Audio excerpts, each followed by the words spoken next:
Tonight we're going to talk about on the importance of poetry. And really this is our second bite at the cherry because the first time around we got pulled off into all kinds of different conversational directions. And I think at the end of it we felt we needed to tease this out a bit further. So by way of just getting us started and looking at metaphor, how poetry differs from prose, both in its character and the things it can achieve, or the things it sets out to achieve. I'm going to read, if I can find it, from if I can find it. Hold on, where is this? Yeah, Robert Frost's poem from 1920.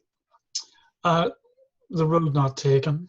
It's one of his better known ones, probably his best known one of certainly the people who've not read a lot of Robert Frost. But it does seem to me that it fits the conversation we've been having about journey, movement, the search for meaning, particularly in an early 21st century context. It's often useful to go back to the previous century and see how poets handle things in their own terms at their own time. So this is The Road Not Taken, and I guess it might be relevant that it's come just after a huge global conflagration, but here goes. Two roads diverged in a yellow wood, and sorry I could not travel both and be one traveller. Long I stood and looked down one as far as I could to where it bent in the undergrowth. Then took the other as just as fair, and having perhaps the better claim because it was grassy and wanted wear, though as for that the passing there had worn them really about the same. And both that morning equally lay in leaves, no step had trodden black. Oh, I kept the first for another day, yet knowing how way leads on to way, I doubted if I should ever come back. I shall be telling this with a sigh. Somewhere ages and ages hence, two roads diverged in a wood, and I took the one less travelled by, and that has made all the difference. Sorry, my voice is going a little bit this evening. Touch of hay fever. But Greg, I wanted to start with that one because as I say, it's sort of indicative of the choice of, making a choice of in life, a bifurcation in the journey of life, and that idea that some of these instinctive choices that you make in life and in poetry can't be unmade, in a sense that you live with the choice that you make, and that at least in retrospect you kind of conjure meaning out of that, and it's the commitment to it's almost the commitment to making these intuitive leaps that creates the meaning itself. Yeah, I think the poem is interesting if you see it as in itself as another kind of metaphor. If you look at that poem and take the broad path, as it were, as prose, and the other path, the lesser path, wandering through the wood, as poetry, you've got another kind of metaphor for the effect of both prose and poetry. If you walk the straight way through the wood, or the wood that is already trodden by lots of people, then you do get a sense of what that wood is, but it's the everyday sense of the wood, and there are things off to either side, as it were, of that main path that remain hidden. Whereas if you take the lesser path and wander through the wood, all sorts of things get released that would not be released in that going along the main path. And the conjunctions between the different things seen becomes something different. If you walk along the main path and then walk along the other one, right, and you see them as different, then that's a kind of simile, right? You see this lesser thing and the other thing are different but alike in a way, or separate. They're separate from each other. They have a different life. But if you wander through the lesser path and see it metaphorically, then you're discovering things about the wood that the main path is a part of, but is seen differently. So there's a likeness, there's a sharing that it is the one wood, and we are getting different experiences of it, but those two experiences blend together. So when Frost says that poetry is I forget again, I'm very bad, the business, the meaning. You see a meaning that was not there, that was beyond the meaning, as it were, of the straight path. Prose investigates it at an everyday level, brings together in a narrative as a kind of story that through the everyday level blends to try and reveal something deeper. Whereas the lesser path is of the spirit of the wood, touching the spirits that are in the wood, in a pagan sort of way, and drawing those spirits, that spirit out of the wood, out of the various things, which if you look closely to them are very different, and going deeper and sharing, as it were, the soul of the wood, the spirit of the wood.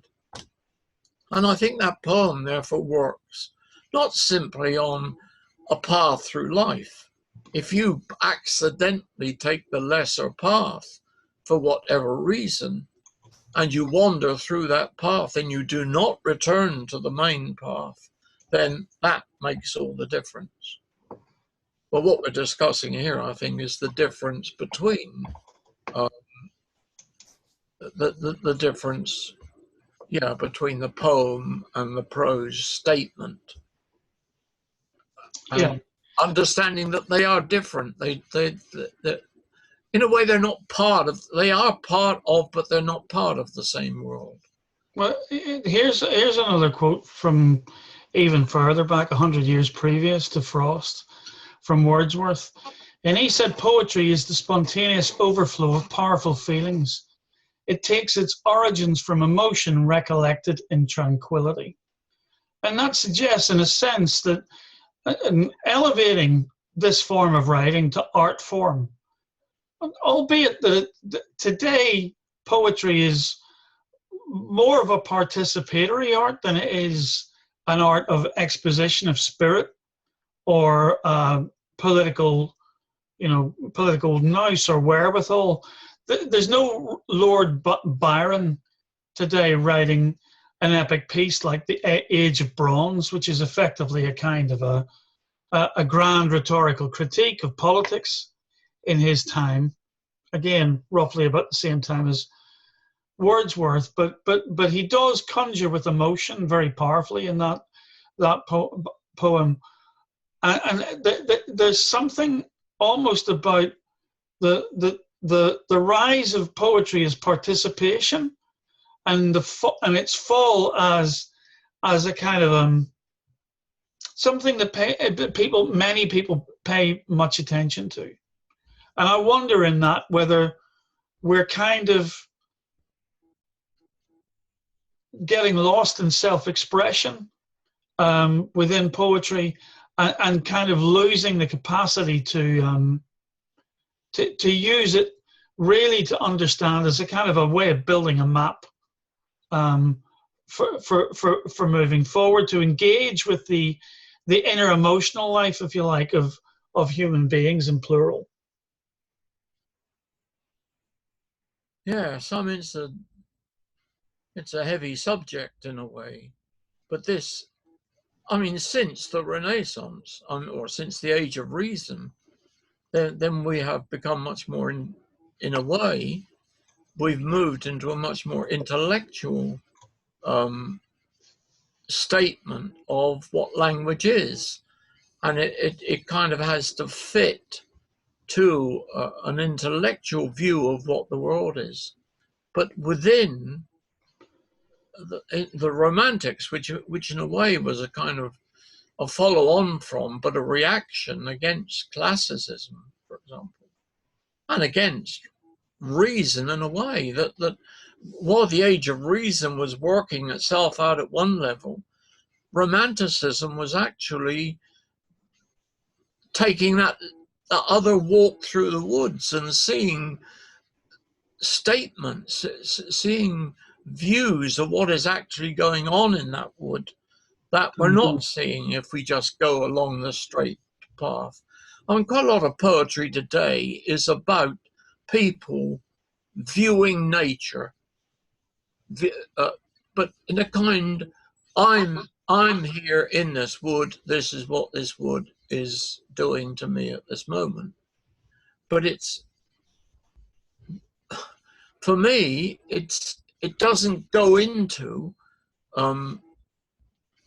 those deeper, what's the word? I was going to say irreverent or irrelevant, or sort of those deeper paradoxical senses of what a human being is doing, standing in that wood at that moment and drawing together all the differences that are affecting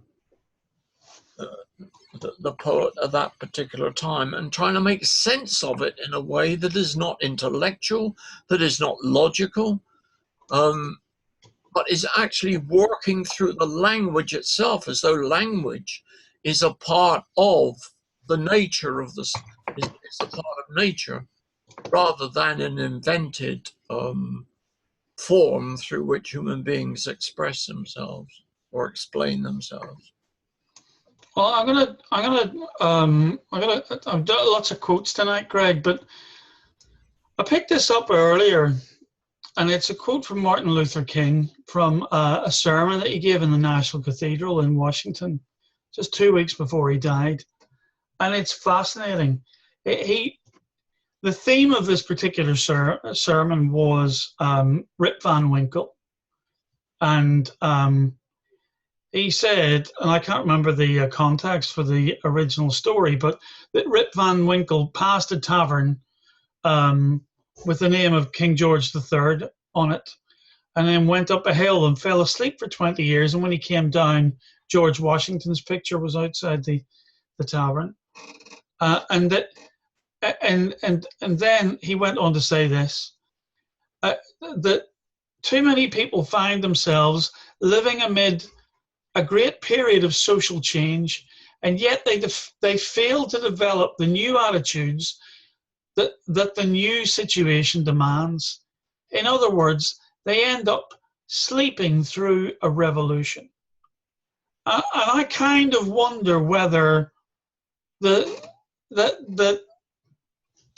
conventionality of prose, of the mainstream, as you put it, the heavily trafficked road where the majority of humanity are at any one given time, for all kinds of proper prosaic reasons, for reasons of work, earning a living, feeding children, getting jobs done, all the rest of it, that the commitment to their ordinary living, quite proper commitment to ordinary living, means that in some senses that they're cut off from these other more visionary or more romantic insights of where life is going.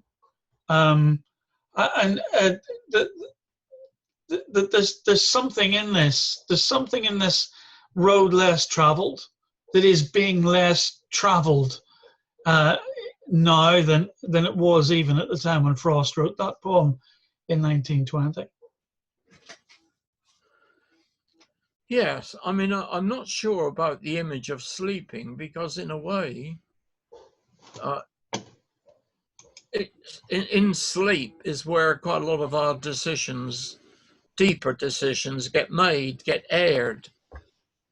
Rather like the oracle in the cave, babbling away in terms that consciously we don't understand.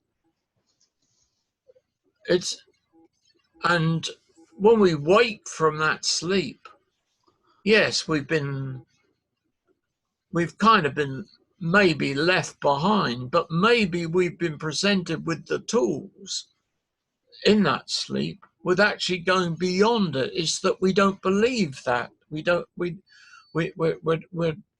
We're so logically bound, and we have systems that are worked upon by logic, not emotion, not feeling, that are really controlled by the brain rather than by the flesh or the mind, that we don't understand that language has a lot to tell us.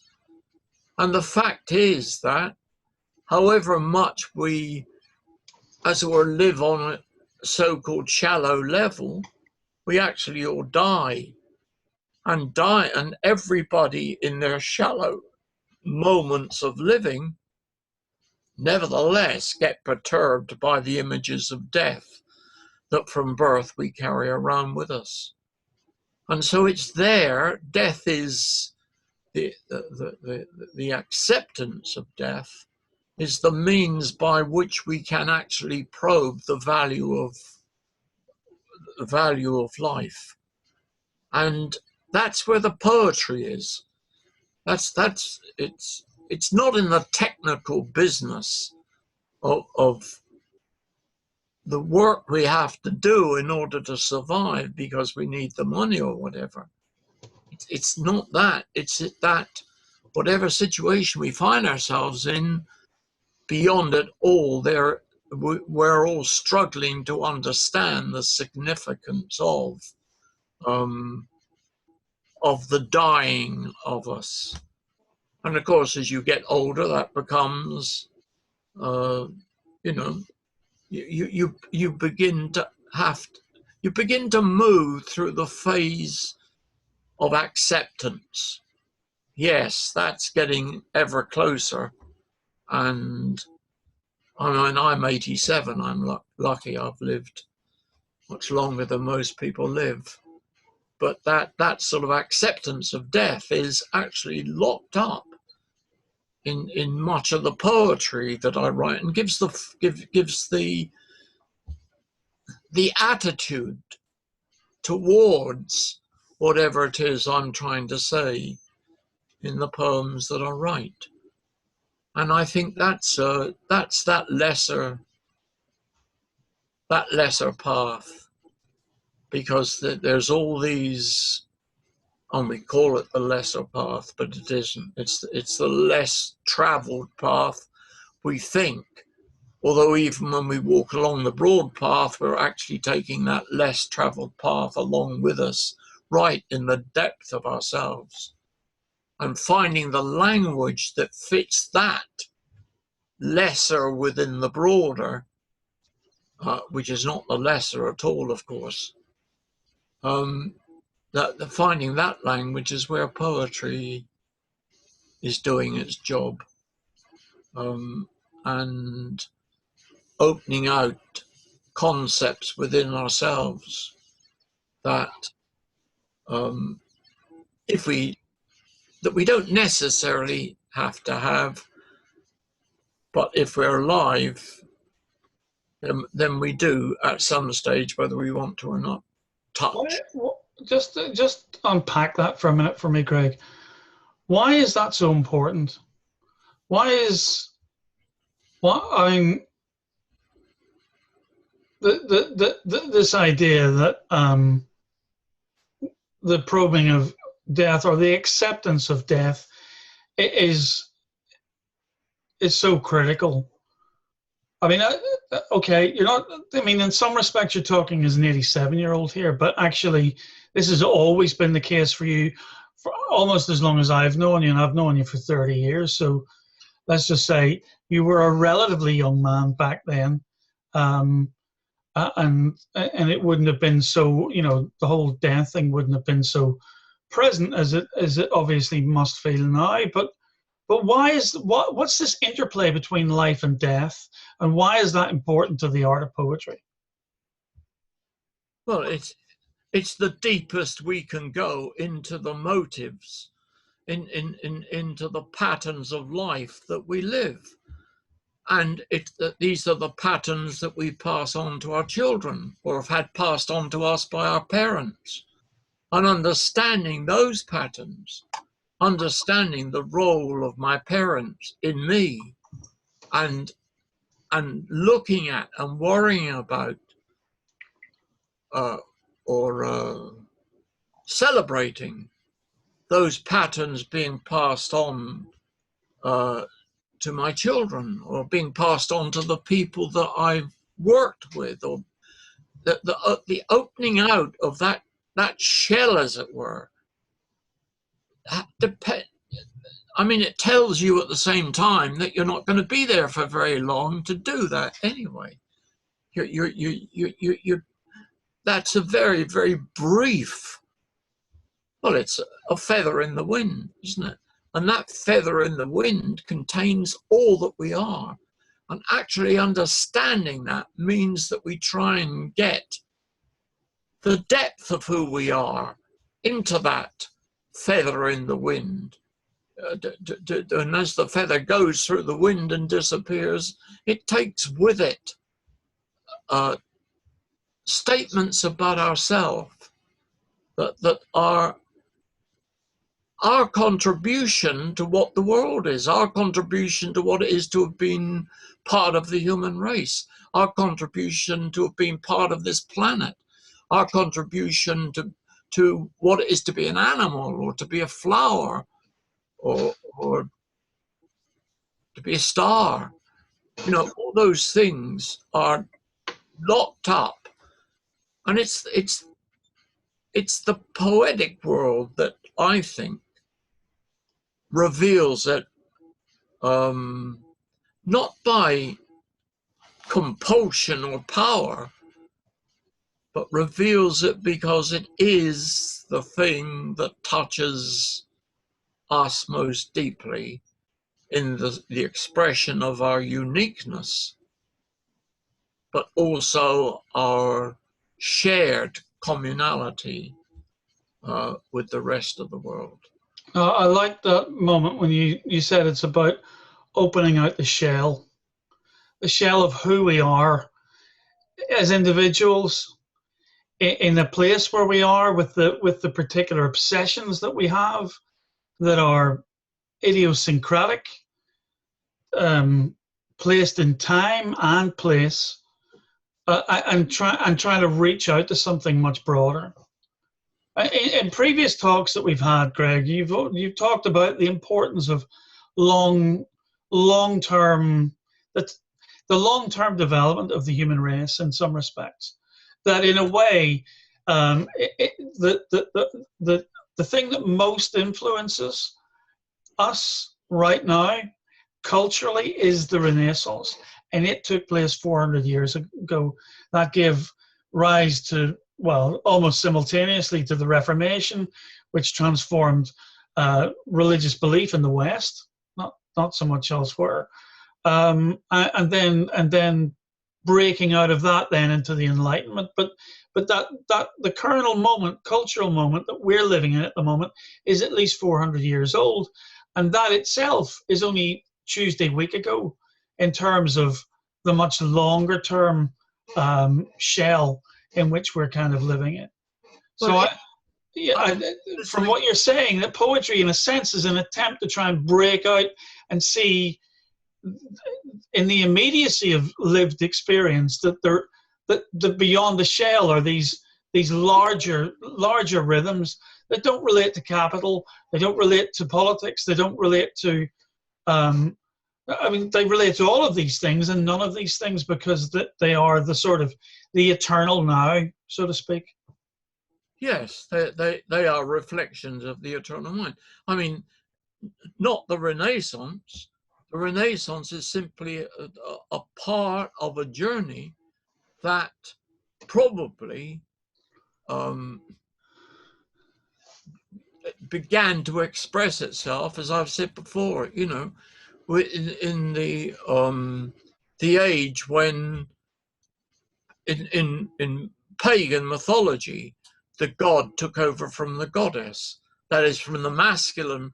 To me, I've become more and more convinced that the basic terms that we have that we come from are this masculine and feminine principle.